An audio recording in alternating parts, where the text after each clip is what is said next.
Alain, propos d'un Normand. Force des religions. Les religions ont vécu longtemps et vivront sans doute longtemps encore, sur cette puissante idée qu'il y a une vérité commune et que ce que l'on appelle l'originalité en toute chose enferme un grain de folie. Le sens commun tient bon là-dessus. Il résiste aux nouveautés. Combien d'étranges opinions chez les philosophes, on l'a assez dit. Mais qu'en est-il resté?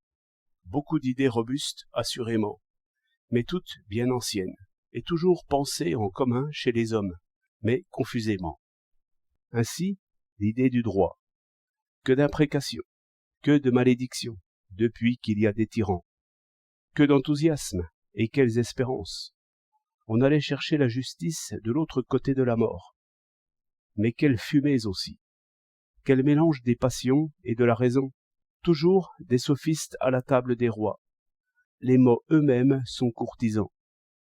Dans les discussions, tyrannie encore. Qui donc, sur le droit et la force, ira beaucoup plus loin que Jean-Jacques.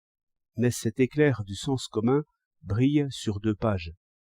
Un paradoxe de Pascal, en 3 lignes, décrit sa parabole par-dessus 2 siècles, et tombe comme un obus sur nos échafaudages d'idées.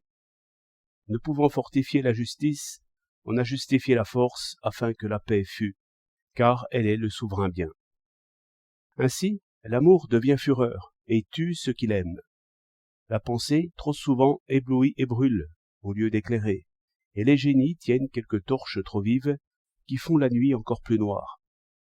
On a débrouillé le mouvement des astres. Dans ce prodigieux travail, qui a exigé des siècles de coopération, et pour lequel les archives chinoises nous servent encore, il n'est presque point d'homme de génie qui n'ait laissé des erreurs fulgurantes en même temps que d'humbles vérités.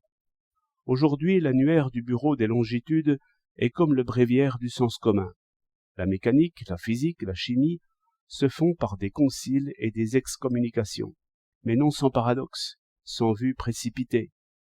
Les passions se mettent partout, et pourtant nous avons ici l'expérience, qui redresse les fantaisies, et l'avidité industrielle, qui paie le vrai.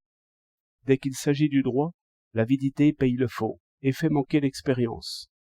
Pourtant, nous sentons bien que le droit gravite dans les pensées, bien plus sûrement que les astres dans le ciel. Seulement les passions font ici de vrais nuages. Un socialiste tient l'idée de justice, mais il serre le poing par la colère. Il écrase l'idée et il adore son poing. Le voilà syndicaliste, et pour la force. Il sera monarchiste demain par le même élan. Et le droit attend qu'on le découvre comme l'étoile de l'autre côté du nuage. C'est pourquoi Socrate, lorsqu'il voulait faire apparaître la géométrie sur le sable, choisissait un cercle d'élégants, un petit esclave, et prenait ses réponses naïves pour règle de sa propre pensée. Toute vérité est de sens commun, toute beauté aussi.